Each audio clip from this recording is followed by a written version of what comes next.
Bienvenue chez toi. Mais merci. C'est un plaisir d'être chez moi. Putain, ça va? Depuis le temps bah, c'est moi qui dois te poser la question, ça va ou quoi? Écoute. T'es tendu? Non, ça va depuis le temps. 10 ans, c'est pas vu, je crois. Ouais, non, 10 ans? Ouais, 10 ans. 10 ans. Plus même. Millennium. Depuis Millennium, qu'on s'est vu face 2013. à face. Depuis face à face, c'était Millennium, mais après, tu connais les débats sur Instagram. On a pas mal. Les woke, l'évolution de la vie, tes croyances politiques et religieuses. C'est très compliqué. J'ai vu tes stories. Mais voilà, je fais du rap et c'est pour ça que je fais du rap à la base. Ouais, mais on t'a plus trop entendu comme il le fallait. J'ai beaucoup produit. Oui. Du coup, je pouvais pas malheureusement prendre le temps. J'ai eu très peu de temps pour moi ces temps en fait. C'est ça qu'il faut comprendre. Ces temps, ces années, j'ai envie de dire. Parce que tu dis ça, genre, Oui, ces temps, on dirait que t'as fait 3-4 semaines, genre, où c'était overbooké. Non, ça fait des années où tu t'es le dernier concentré. album, j'en ai sorti en 2018, mais je le compte pas comme un album, c'était un truc un peu vite fait. Mais le dernier vrai album, c'est 2014. 10 ans. Donc ouais, j'ai consacré beaucoup d'années aux autres artistes. Ouais. Pourquoi? Genre, maintenant, tu sais, je veux une vraie introspection. Pourquoi, genre? Pourquoi tu t'infliges ça? Pour deux raisons. La première, parce que je refuse de travailler ailleurs que dans la musique. D'accord. Donc il faut rentrer de l'argent. Donc Okay. ça veut dire forcément, avec mon propre produit, je vais pas en ramener des masses. Donc forcément, tu dois courir après les disques d'or, après des clients studio. Et pour la simple et bonne raison que j'avais envie d'entendre des nouveaux talents, de découvrir de nouvelles personnes. J'ai envie de poser une question qui pique, hein. Tu peux me casser la gueule et puis on coupe au montage et on remet avec... J'ai pas de problème avec les choses qui piquent, t'as vu mes stories. Mais hein, est-ce que ça valait la peine? Parce que, non. Désolé, moi je viens poser la question qui pique. Tes dernières stories, c'est un an, enfin plus que quelques mois, j'arrête, j'ai des projets dans la vraie vie, machin, etc. C'est honorable. Mais je veux pas travailler autre chose que dans la musique pour au final te barrer sur un goût amer. J'ai l'impression que ton goût il est amer. Tu pars pas en rockstar, tu sais. Tu pars un peu en mode... C'est très juste. C'est très juste. Est-ce que ça valait la peine d'investir je suis pas dans mon pays. Ou il y a une deuxième réponse que je joins, celle-là. Je me suis pas donné les moyens. Ça veut dire que j'ai accompli beaucoup pour le commun de certains mortels ici. Oui. Mais si je devais jauger ma valeur, est-ce que j'aurais pu? Oui. On est loin. Est-ce que tu t'imaginais comme ça il y a 10 ans?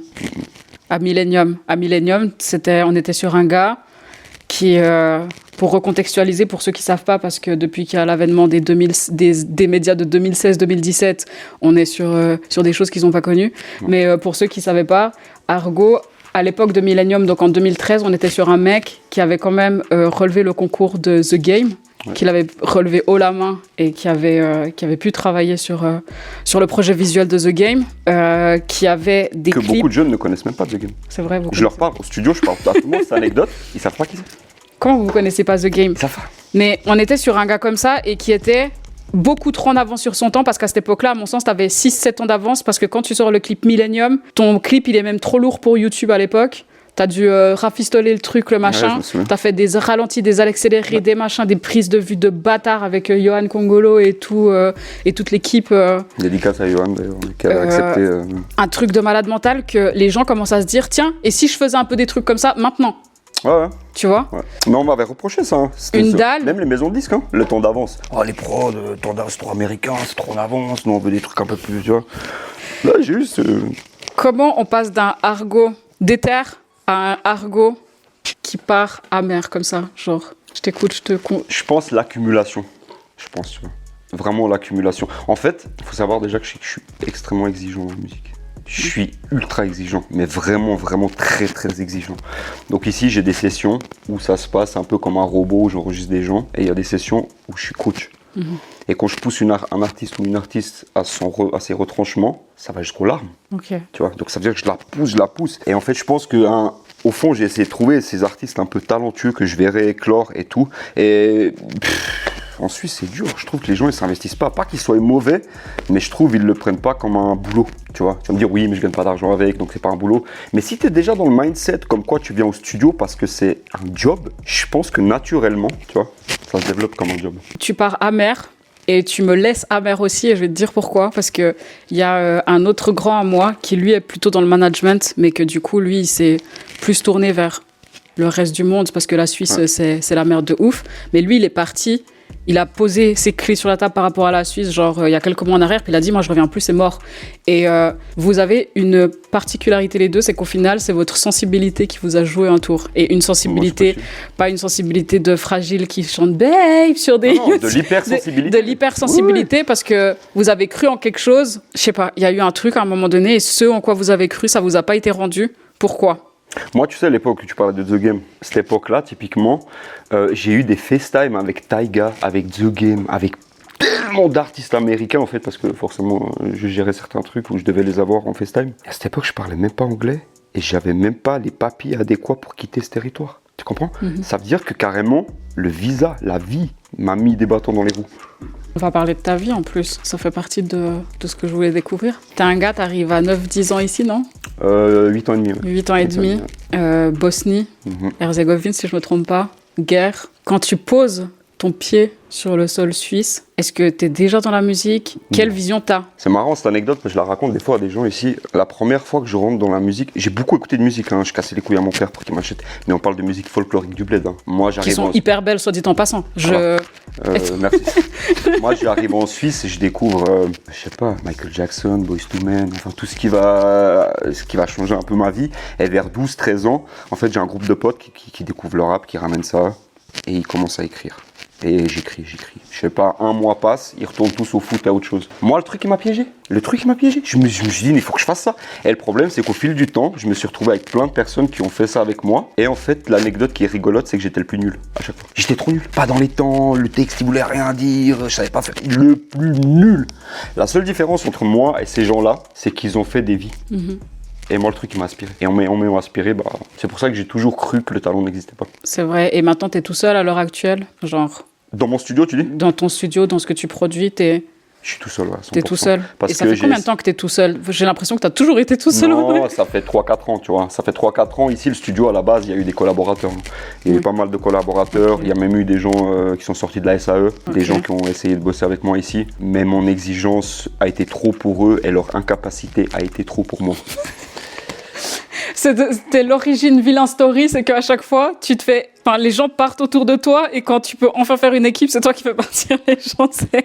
En gros, moi, en fait, tu vois, les disques d'or, les disques de platine, tout ça, à la base, j'ai jamais visé ça. Sur la vie de ma mère, j'ai jamais visé ça.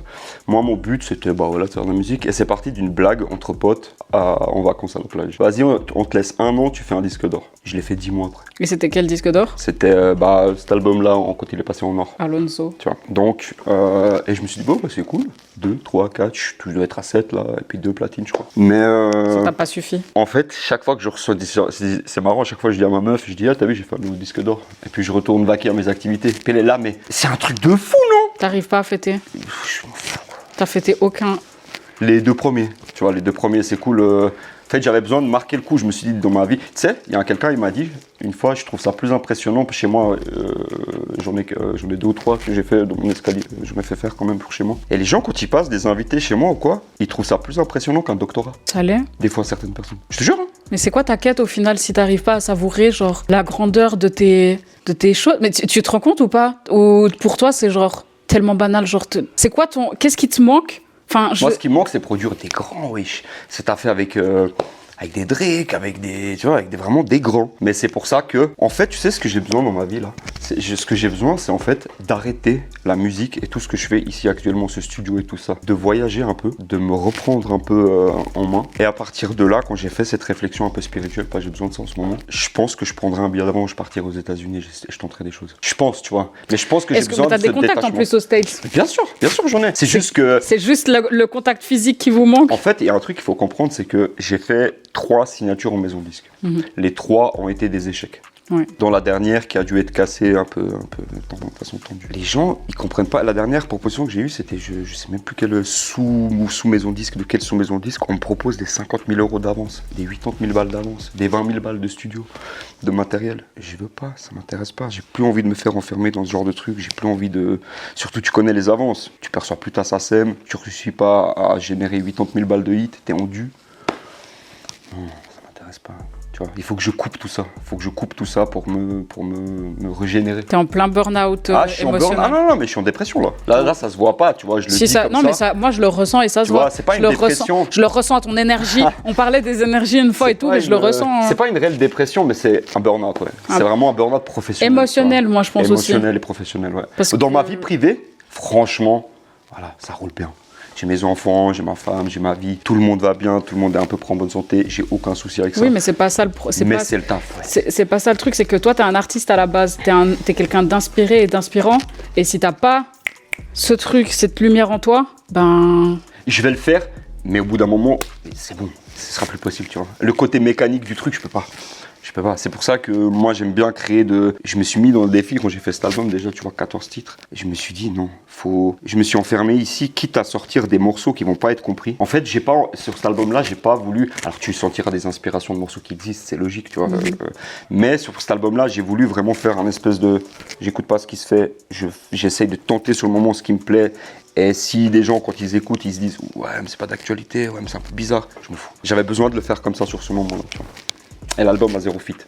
Tu crois que ça va clore vraiment quelque chose, ou tu penses que ça va clore juste ce Passage de trop-plein? Ouais. Ouais, je pense que c'est plus le passage de la vie qui va être là. Parce que, en réécoutant l'album là, je trouve que c'est mon meilleur déjà. Ça, c'est la chose que...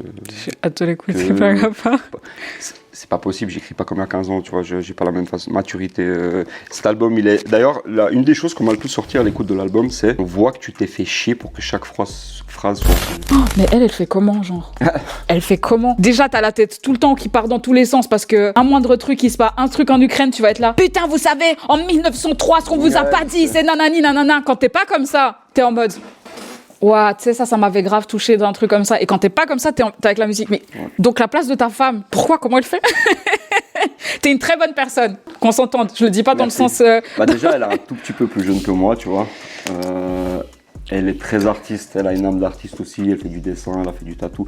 Ça veut dire qu'elle a quand même cette fibre artistique qui fait qu'elle comprend pas non, tu vois, elle est pas non plus en mode je comprends pas, tu vois. Mais quand je me mets en relation avec quelqu'un, C'est pour la vie. Surtout je pose les fondations de ce que je suis en tant qu'humain. Donc si tu comprends pas et t'acceptes pas ces fondations d'entrer dans notre relation, je vais pas plus loin. C'est Ça veut dire normal. que je t'explique que je fais des clips, il y a des femmes, elles sont à moitié à poil peut-être. Ça veut dire que je peux faire une session qui va durer jusqu'à minuit où je serai enfermé pendant 8 heures avec une meuf. Ouais. Je connais ni d'Adam ni d'Ève. Je sais pas ce qui se passe au studio. Ouais. Toutes ces choses-là, je les ai mis sur la table au début de la relation. Je lui ai dit, est-ce que tu es OK avec ça? Ça fait bientôt 7 ans, elle m'a jamais fait un truc de travers. Ouais, mais tu sais, au-delà des sessions stud, des machins et tout ça, parce que moi, en plus, je sais pas si c'est pire pour une meuf ou si c'est pire pour un gars. Parce que tu sais, pareil, je suis enfermée pendant 8 heures en studio avec une bande de gars Moi, énervés je pourrais qui sautent dans tous les sens. Je On te fait dis quoi? Je te dis cash. On lui a... Ma femme, elle est jolie, tu vois. Elle est trop Ça veut belle. dire merci, Elle est ça veut trop dire- belle. Ça veut dire qu'on lui a demandé plein de fois dans des clips, dans des trucs comme ça. Je pense que le truc le plus pesant, c'est que je suis quelqu'un aujourd'hui qui, malheureusement ou heureusement, est extrêmement demandé. Ouais. Tu vois, je suis vraiment, je te dis, il n'y a pas une semaine qui passe sans que j'ai pas 27 rendez-vous, des trucs dans tous les sens. Et en fait, je pense que c'est beaucoup ça aussi, en fait, qui m'a fatigué, qui m'a tué, qui tue peut-être l'esprit un peu de ma femme, pas pour elle, mais de me voir comme ça. C'est qu'il y ait autant d'humains qui attendent des choses sur moi. C'est cet effet d'espèce de parapluie d'infos qui tient comme ça. Et en fait, t'as le mix de l'un, t'as le master de l'autre, t'es sur la fin de l'album de celui-là, mais la semaine d'après, t'as un shooting photo pour l'autre. Et en fait, tous ces humains, ils ont cette espèce d'attente sur toi. Des fois, t'as un peu de retard, les gens ils comprennent pas. C'est avant-hier, je devais recevoir mon mix. Mais entre-temps, bah, il t'est arrivé un truc, tu sais pas, tu vois, forcément. Et cet effet, en fait, de devoir.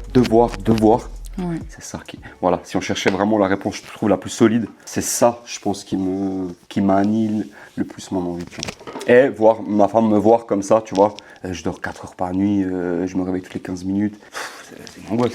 Quand tu vas faire ta grosse pause, il y a tout le monde qui va souffler d'un coup et je pense que t'as pas peur des répercussions d'être bien après. Je t'explique parce que moi, par exemple, j'ai passé 10 ans, un peu moins de ma vie à galère dans tous les sens, tu sais, parce que du coup, j'étais avec mes enfants toute seule, tu vois, de mon côté, à faire plein de trucs. Et le jour où j'ai enfin posé, tu sais, mes enfants au 11e étage d'un building avec du marbre partout et en étant bien, j'ai pété les plombs comme jamais. C'est marrant que tu parles de ça parce que ma femme, elle m'a dit l'autre jour, je suis sûr que c'est quand tout va être réglé, tu seras sur une plage, tu n'auras plus de problème, que tu vas taper une dépression. C'est ça, en fait. Elle parce me que l'a dit, tant que tu cours après les trucs... Moi, j'ai encore plus peur de ça, c'est d'une crise cardiaque. La crise cardiaque, non. Tu Mais sais moi, je te pourquoi dis les psychoses, Moi, oui. tous les gens que j'ai vus claquer d'une crise cardiaque, et j'en ai vu quelques-uns, hein. Ils étaient sur une plage à Bali. Ouais, c'est au moment où ils sont relaxés dans la vie. Mais non. Je te jure. Putain. Des gens très proches hein, de mon entourage, familiaux mais non, même. mais Hein. flemme. Familiaux, hein. Ça veut dire que tu es en speed comme ça, et ce speed professionnel te maintient quelque part. Et en fait, du moment que. Et gros, je te jure, il y a plein de gens qui ont collapse à ce moment. J'ai pas envie. Enfin, non, moi, ça va. J'ai retrouvé un espèce d'équilibre. Non, mais moi, t'as vu, j'ai un discours défaitiste et négation. Ouais, un peu mais des non, mais- fois. Mais voilà, c'est.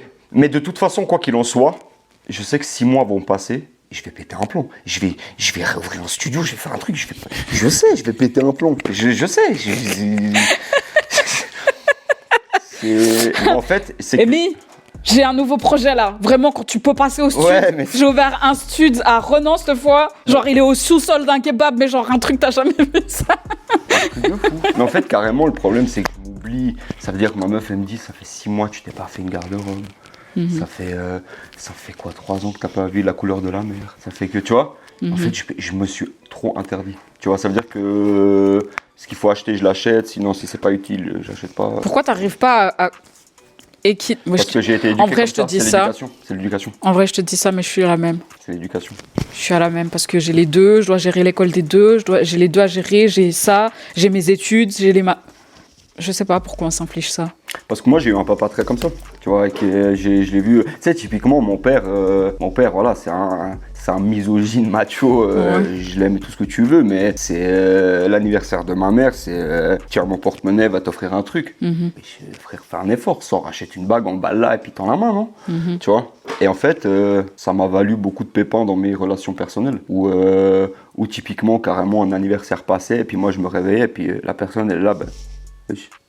Ouais. Puis toi, t'es là. Un peu là. Tu vois pas le drame. Ouais. Tu vois pas le drame. Alors aujourd'hui, j'ai appris Noël. J'ai jamais fêté Noël avant d'être adulte moi-même et d'avoir des enfants. Chez moi, on fait pas Noël, on fait pas toutes ces fêtes. Et du coup, j'ai découvert Noël, j'ai découvert déguisé en Père Noël, j'ai découvert toutes ces choses, tu vois. Ça fait du bien, c'est cool. Si ton papa, il était comme ça, ta maman, elle était plutôt comment? Ma maman, c'est une boule d'amour. Ma maman, si tu veux, c'est elle qui m'a... D'ailleurs, si tu veux écouter un morceau que je viens de poser hier, c'est le dernier, c'est celui que j'ai eu le plus de peine à poser. Ok. C'est où je parle un petit peu de ma maman. Ma maman, c'est un mélange de la personne la plus solide et forte que j'ai vue dans ma vie et de la plus grosse boule d'amour qui puisse exister sur la planète. Parce que c'est elle qui m'a extirpé de la guerre. Ouais. Tu vois, faut avoir un courage de malade pour qu'à 37 ans, t'extirpes 2 gamins de 2 et 8 ans d'un bordel comme celui-là, tu vois. Ouais. Et ma mère a subi la colère à mon père beaucoup, tu vois, malgré tout. C'est un peu la synthèse de ce que j'ai Les hommes bosniaques, en fait, les purs et durs quand même, de la pure Bosnie et tout de ce temps-là, j'ai l'impression dur, hein. L'alcool et la violence. Dur, hein. Moi, en fait, si tu veux, t'as déjà vu cette image qui a tourné sur les réseaux où tu vois le grand-père qui insulte le père qui insulte l'enfant, et t'as le dernier enfant, il coupe cette chaîne. Moi, je suis ça. T'as décidé de couper la chaîne, mais c'est un courage fort. Ouais, c'est pour ça que je le subis beaucoup. J'ai toute la famille du côté de mon père qui sont... Voilà, je viens d'une famille, comme je t'ai dit avant, il y avait du maraboutisme, il y avait des trucs vraiment violents, super morts. Et ça veut dire que je suis pas né naturellement aussi. Et, voilà, il y a eu des choses autour de tout ça. Et moi, j'ai décidé aujourd'hui d'être un peu le mec à couper. Et tout ce que je dis là, c'est des trucs... ça se livre, hein. Tu vois, c'est des trucs que je dis pas comme ça facilement. Oui. Mais voilà, c'est au bout d'un moment, j'ai plus honte, j'ai plus de soucis à dire ça, que je viens d'une famille qui est basée là-dessus. T'as pas de frères, t'as que des sœurs, non? J'ai une petite sœur. T'as été entouré plus de femmes ou d'hommes? Il me semble de J'ai femmes. été entouré de la violence des hommes et de l'amour des femmes. C'est beau dit comme ça. C'est beau. Je sais plus, j'avais eu un chagrin en 2012 et puis tu m'avais écrit, t'avais dit ça va? Non, ça va pas. Puis tu m'as dit une blague genre de ouf. Ouais. Puis ça m'a fait trop rigoler et t'as dit j'ai eu des femmes autour de moi et j'ai appris à leur parler. Ouais. C'était trop joli. Et c'est ce que je fais avec toutes les femmes de ma famille. Dès qu'elles vont pas bien, je fais le mongol. Ouais. Et puis maintenant, t'as eu que des garçons. La vie m'a offert que des garçons. Je voulais pas de filles, tu vois. Je voulais pas de, tu vois. Mais ouais, pour moi, les femmes, c'est le courage incarné. Comme je dis dans une phrase de ce morceau, je dis, y a rien de pire que de voir sa mère face à des armes. C'est la violence des hommes face au courage des femmes. Moi, chaque fois que les darons ils sont allés gueuler dans l'école, et ben ça passait crème. Quand c'était moi qui arrivais pour gueuler. Pourquoi ça porte préjudice, c'est parce que moi, tu sais, j'ai même des potes, des meilleurs amis à moi, ils m'ont déjà dit, c'est quoi, il y a plein de potes à moi et tout, ils t'aiment pas et tout, machin truc. Et viens, on organise un souper et tout, comme ça, ils voient que t'es un bon gars. Je te jure. La tête de ma mère, et un pote, il m'a sorti ça une fois. Je dis, mais t'es un niqué, frère, wesh. T'es un niqué. Parce que peut-être je peux paraître un peu à premier abord agressif ou un peu dur, tu vois. Alors je suis quelqu'un de très dur, tu le sais. Mais je suis une crème à côté, tu vois. Et j'ai pas envie de faire des réunions humaines pour montrer aux gens que je suis une crème, oui, c'est quoi cette merde. Oh putain. Donc ça m'a desservi des fois. Tu sais, une fois, je te raconte une anecdote. Je suis avec mon fils le plus jeune, il a à ce moment-là 1 an ou 2. Et ce mongol, il s'encouble et il s'encule l'œil contre le coin de la table. Et bah ça oui, lui fait un œil au beurre noir de putain. fort. Et moi, je suis dans l'ascenseur comme ça, dans le centre commercial, et il est dans mes bras comme ça, et je suis avec 4-5 gonzesses. Elles sont là. Donc le barbu tatoué avec un gamin, un bébé, c'est toujours ce côté brutal et tendre en même temps, tu vois, je pense que ça les a fait kiffer. Sauf que quand je tiens mon gamin, il est du côté où il n'y a pas l'œil au beurre noir. Et on sort de l'ascenseur et je me tourne, et elle voit, j'ai eu des... J'étais là, mais ouais, ils ont cru que vraiment que je l'avais battu, je sais pas. Ouais. Tu vois, ça dessert, tu vois. Mais l'avantage aussi, c'est qu'on m'emmerde pas. J'ai un fils, je suis pas sûr que ce soit le premier mec à ce qu'on ait envie d'emmerder, quoi, tu vois. Donc, ça m'a valu aussi une tranquillité d'esprit. On est dans une ère où tout ce que je dis dans un morceau, je dis, ils te condamnent pour ce que tu dis. Ils te condamnent pour ce que tu dis. Ils font le dîner quand c'est Satan qui dîne. Et tu dis face à la culture du vide. C'est dans un son de ton album ? Ouais. On est dans cette ère en fait où fais attention à ce que tu dis. C'est une idée un peu trop bizarre, t'es condamné. Tu vois, là, mais en fait, on va rentrer dans cette époque où vraiment l'adaptation, c'est la sûre. Tu vois, ça veut dire que si tu veux être un rebelle, t'as intérêt à ce qu'il y ait une masse de rebelles derrière toi. Tu captes ? Ouais, ça veut dire que si t'es un rebelle, des fois ma meuf, tu sais, elle m'insulte, elle me dit mais ferme ta gueule avec les stories, putain, parce qu'elles sont des fois très politisées avec des positions très. Moi, je les kiffe trop ces stories. Proposées, tu vois. Et ça veut dire qu'elles sont des fois très appuyées en position. Et ça veut dire, elle me dit mais t'imagines pas venir nous chercher. T'imagines un jour tu deviens célèbre par je sais pas quelle raison, que ce soit de la musique ou autre, tu vois. Il y a des problèmes, oui. Je vais écouter le son que t'as dit et celui de ta maman. C'est la maman, ça ? Affreux, mec. Ma meuf, je l'ai fait en live, elle a pleuré. Et pendant 2 jours, elle en fait, elle m'a dit, dis-moi. J'ai envie de mourir, mais genre, t'as déjà vu l'effet papillon ? Ah oui. Tu vois, le moment où le personnage principal, il se rend compte qu'il peut retourner genre à certains moments, et puis du coup, il y a son lui adulte qui parle dans le corps de l'enfant quand la petite, elle est en train d'être presque violée. Puis il est là en mode « sale fils de pute, nanana ». Puis ça m'a fait l'effet inverse. Comme si le petit garçon que t'as été savait qu'un jour, ça allait aller bien et qu'il pourrait parler en son nom, au nom de plein de choses et tout. Et puis qu'un jour, il pourrait écrire dans un livre, venir dans toi, parler avec ta voix. J'aime bien tu vois. Ouais. Moi, je le vois dans le sens inverse de l'effet papillon, justement, que genre, au milieu de tout ça, parce qu'on n'a pas l'impression que t'es là en mode introspection et puis que tu fais... Tu sais, on n'a vraiment pas cette position quand on écoute le son. On dirait que tu parles vraiment puis qu'on y est encore. Donc pour moi, c'est vraiment l'enfant. J'ai fait un effet présent. C'est pas voulu. C'est terrible. C'est terrible parce qu'en fait, nous, on a vraiment, c'est l'enfant en fait qui a réussi à venir et puis que toi, t'as juste été un porte-parole et puis que genre, c'est lui qui est en toi puis il va repartir parce qu'il sait qu'à un moment donné, ça va aller, tu vois. Mais genre, c'est horrible parce que c'est un effet de présent. On est en plein dedans. On n'a pas l'impression d'écouter le argot maintenant de 45 piges. Qui raconterait une histoire, quoi. C'est pas une histoire. On a vraiment l'impression que c'est le gosse, en fait. Et puis, on a envie d'être là pour le gosse alors que le gosse, il est plus là. Ouais. C'est terrible dit comme ça, tu vois. On a envie de prendre l'enfant, tu vois. On a envie de prendre le petit et puis de lui dire, mec, ça va aller, tu vois. Mais tu vois, typiquement, tu me demandais ce que je fais à côté. Bah, j'écris un livre, en fait. Oh, moi, j'adore. J'ai un livre fini, moi aussi. Typiquement, si tu veux, mon livre, c'est ça, mais sur beaucoup plus détaillé, beaucoup plus long. C'est horrible. Je le dois à ma mère, en fait, de ce qu'elle m'a sorti, tu vois. C'est terrible. Et dis-toi que ce morceau, à la base, il était prévu pour durer 8, 10, 12 minutes. Je pouvais pas m'arrêter. Mais il fallait que je synthétise sur 3 minutes 30 ce que je pouvais, quoi. Mais tu sais que même sur 3 minutes 30, c'était déjà pas trop en mode on se fait chier ou quoi, mais on se demande est-ce que c'est terrible en tout cas pour les personnes qui ont souffert. Moi, je suis une personne, j'ai beaucoup souffert dans ma vie. Il m'est arrivé des dingueries vraiment de ouf. Et en fait, t'as l'impression d'être coincé en fait au milieu de la guerre. Les décombres, ouais, t'as l'impression d'être au milieu des décombres et puis que t'as le petit garçon. Le morceau aussi, on pouvait. Ce qui est fou, c'est qu'il est chantable par un enfant maintenant. Oui, aussi. Que ce soit en Palestine, au Congo ou n'importe où, il est chantable par l'actualité du moment. C'est pas le but, c'est pas le truc. En fait, ça, c'est un morceau que je me dois de faire depuis, je sais pas, 10 piges. Et en vrai de vrai, même quand je l'écoute maintenant, il me fait frissonner, je l'adore, je le valide. Mais en fait, j'arrive pas à trouver de assez à ce morceau. Je sais pas si tu vois ce que je veux dire. Oui. Tous les autres, j'arrive, c'est bon, je suis content. Mais ça, j'ai pas d'assez. Il y a pas de. Il y a pas de assez, mais pour nous, c'est déjà trop. Je comprends. Parce Je comprends. qu'on... C'est pour ça qu'il fallait que je m'arrête. Il faut qu'on fasse avec, tu vois. Ouais. Et c'est pas en mode fermer les yeux, mais genre tu fais ressortir tous les combats, je pense. Même pas forcément de ceux qui font la guerre, mais en fait, tout est une guerre à partir du moment où tu dois te sortir d'un truc vraiment hardcore, tu vois. Genre, c'est... ouais. Et ce qui est fou, c'est que, comme je t'ai dit, tu vois, pour écrire certaines choses, j'ai dû aller voir ma maman pour qu'elle me rafraîchisse un peu la mémoire, tu vois. Typiquement, Grosse ambiance le temps, mais on le prend autour d'un café avec une clope, on le prend comme un fait historique. Ouais. Pas comme une souffrance, tu vois. On n'essaie pas trop de rentrer dans le côté souffrance, mais typiquement, des fois, je lui dis, ah, c'est vrai, il s'est passé ça. Et elle me dit, non, mais tu délires là.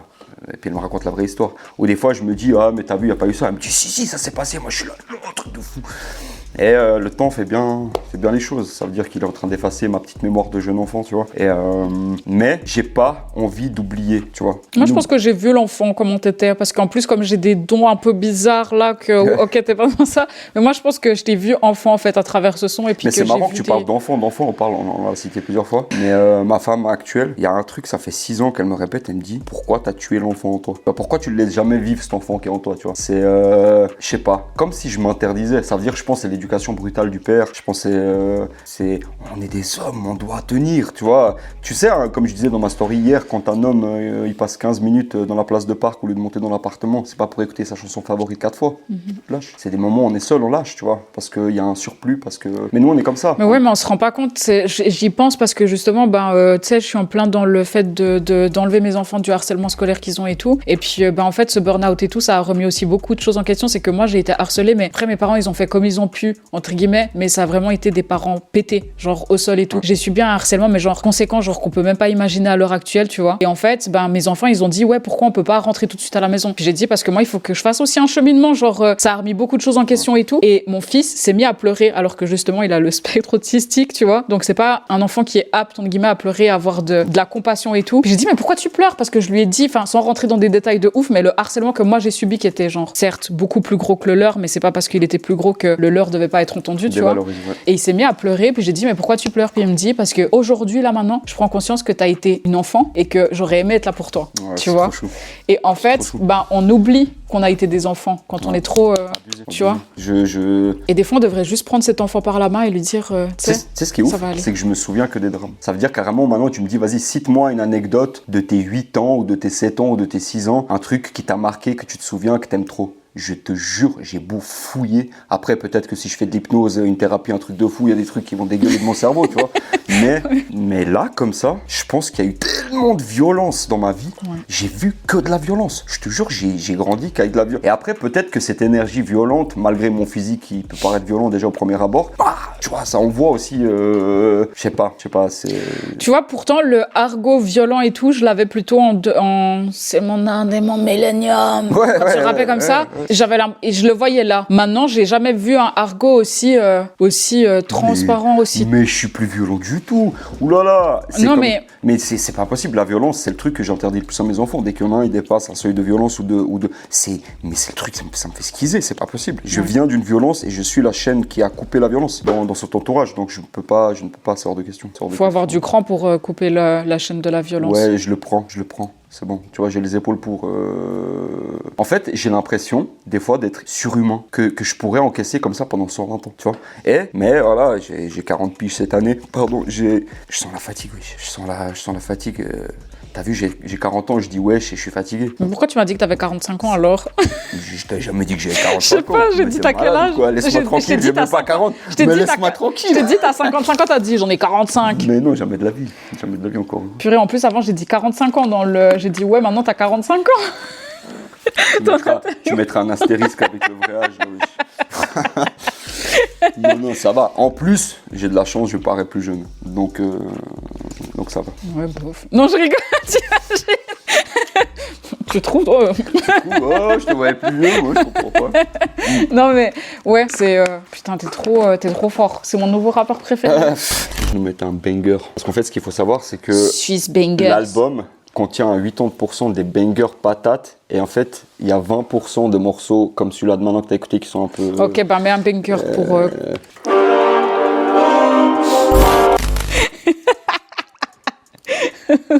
J'ai envie de te dire, ce son, c'est la facilité. Ah bah oui, il en fallait 2 ou 3. C'est la facilité. Il en fallait 2, 3 où ça tabasse. C'est la facilité, tu sais, je regarde même au niveau, tu sais, des arrangements, de tout. Ouais. Tu sais, ouais, les arrangements, les moments où ça t'aspire, les moments, les cuts, j'étais là, mais mec, c'est la facilité. C'est un mec, il a passé sa vie dans un studio à faire des machins. C'est la facilité, genre, j'ai envie de te dire, tu sais, j'ai l'impression... Mais c'est efficace, tu vois. Oui, c'est efficace, parce que je me disais, j'ai envie d'avoir la haine sur toi en mode, c'est la facilité de toute façon. Puis après, je me suis dit, est-ce que j'écouterai ça ou pas? Après, je me suis dit, bien sûr, parce que quand tu sais, je vais me préparer pour des moments de grosses interviews à l'hôtel du Pérou, puis qu'il faudra que je vienne tabasser des gens, genre. C'est pour du sport. Tu vois? C'est pour du sport. Typiquement, mon fils qui fait du foot, pas que le sport il se met physique, ce genre mais de aussi, morceaux, tu vois. Pas que le sport physique, mais aussi, tu sais, le sport mental, quand tu sais que tu vas venir pour tabasser des gens. Bon, allez, si je dois t'en mettre un, c'est le dernier morceau de l'album. Putain, on m'a fait le mix de ces deux-là. Souvent, on me fait la comparaison avec SCH ou Seth Gecko, ouais. SCH, Seth Gecko, mais moi, Tovaric pour sûr, parce que il est russe, tu sais. Mais genre, je sais pas, trop vénère de ouf. Mais ça se rapproche un peu de ce que t'écoutes, genre à Marseille, non? Enfin, pour ce que tu réales et tout, ça se rapproche de ouf. Il a fait un truc avec Seth Gecko, lui, en plus, récemment. C'est un bon poteau, on se connaît depuis des années, avec Seth en plus. Purée, mais non, trop choqué. C'était mes 3 remarques. Pourquoi pas Tovaric? Pourquoi Argo, là, on est sur Millennium 2.0? Et troisième truc, ça aurait pu être l'hymne de la vie d'un personnage que j'écris depuis des années, enfin que je développe depuis des années pour un livre. J'aurais dit, mais mec, ça c'est la musique quand il va enculer des mères parce que c'est un gangster de Tu te rappelles pas, j'avais fait une story où je cherchais un tank pour clipper. Tu te rappelles? Ouais. Mais tu l'as eu ou pas? J'ai eu 2-3 voix possibles, mais tu vois, sur un tank. Et en fait, tu sais comment je le voyais sur un tank? Tu sais, c'est marrant que tu parles de ça, mais je me voyais sur un tank, mais pas en mode classique, genre une cagoule, ouais. gilet pare-balles avec des armes. Je veux pas de tout ça, je veux plus de ça. Vraiment, peau de bête. Tu vois, vraiment un long. Mais tu sais, vraiment comme Ragnar, vraiment, il faisait et tout. En plus, tu vois, avec la beubare et tout. Ouais. Tu vois, où tu tiens la grosse masse et tout. Ouais. Vraiment, mais pas kitsch. Tu vois, pas le truc dégueulasse kitsch. Vraiment, le truc vraiment à la Jon Snow. Tu vois, putain, ouais. Tu vois, avec ce long manteau de vision comme ça. Ouais. Enfin, mais moi, je suis dans le code. Tu sais quoi? Un jour, quand on aura le temps, je te montrerai ces 15 dernières années tout ce que j'ai codifié dans la musique. Ok. Personne n'a rien capté. Mais pourquoi on n'a pas fait une vidéo exprès pour ça? Tu serais pas. Enfin, quand tu codes, est-ce que tu le fais genre pour toi-même ou est-ce que tu le fais pour des gens qui le font? C'est plus pour moi, c'est peut-être pour ça. Tu sais, parce que. Genre, typiquement, 19 titres, mon fils qui est né le 19, machin, il y a plein de codes partout comme ça. Mais je crois que c'est plus personnel, tu vois, c'est peut-être pour ça.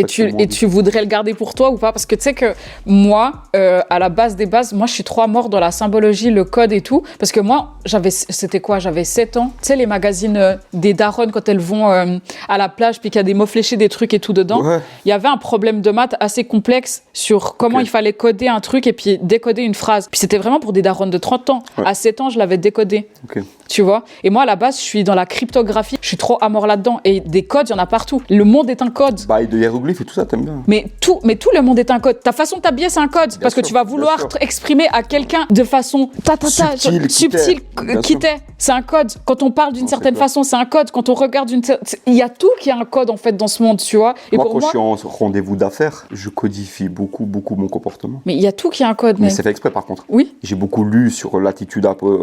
Mais tu vois, j'ai été dans les cours de criminologie et dans ces putains de cours de criminologie, j'ai aussi eu accès aux micro-expressions faciales de celui qui a inspiré Lie to Me. Tout est un code, même ta façon de tout. Genre, dis-toi que. Droite, en bas. Oui, mais puis il y avait un gars, il avait voulu genre dire que les micro-expressions faciales, ça ne jouait pas parce que c'était quelque chose de sociétal, genre par rapport à la société. Genre, au Japon, on va moins exprimer ses émotions, donc machin.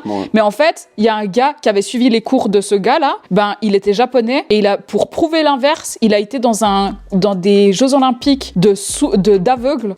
D'aveugles et qui avaient des handicaps comme ça. Et ils avaient tous les mêmes expressions faciales qui sont 5, genre qui sont universelles. Parce que du coup, ils les voient pas. La peur, ça veut dire, des trucs, donc ça veut dire qu'il y a un truc en nous, tu vois. C'est ouf. J'aime trop les codes. C'est ouf. Je veux faire un truc de code. J'adore l'anthropologie, tu vois. Ouais.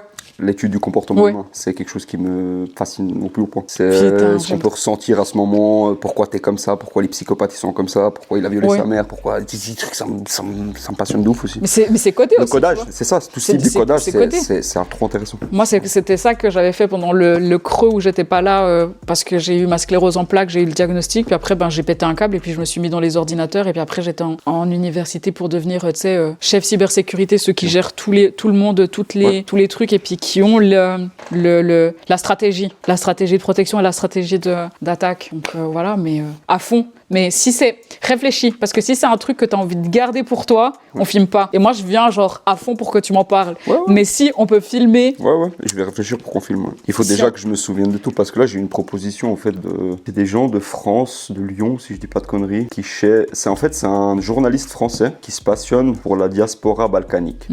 Va savoir pourquoi, je sais pas, ça lui parle. Et on lui a recommandé mon profil, et en fait, il veut s'associer à la RTS, à qui il peut maximum et tout. Et en fait, il veut me faire voyager entre ici et le bled, avec les stars sur place. Ok. Et essayer de voir un peu cette connexion. Donc là, je suis en plein processus de... Je dois déterrer un peu ma vie. En tout cas, merci de m'avoir accueilli. Franchement, je serais resté encore 4-5 jours. J'aime trop parler avec toi. Genre, à chaque fois, c'est un bordel sans début ni fin. J'aime trop. Une toile. Et je te souhaite aucune fin. En général, à la fin, je dis qu'est-ce qu'on peut souhaiter pour plus tard. Toi, tu vas me dire me souhaiter que je sois bien, nanani. Moi, je te souhaite pas de fin. Parce que cette fin-là, elle m'a saoulée. Mais qu'est-ce que tu te souhaiterais à toi-même plutôt? Santé. C'est le plus important. Santé. Rien de plus important. Rien. C'est la meilleure chose. Y a rien. Et on la préserve pas, c'est malheureux. Meilleur mot de la fin. Merci. Prenez soin de vous.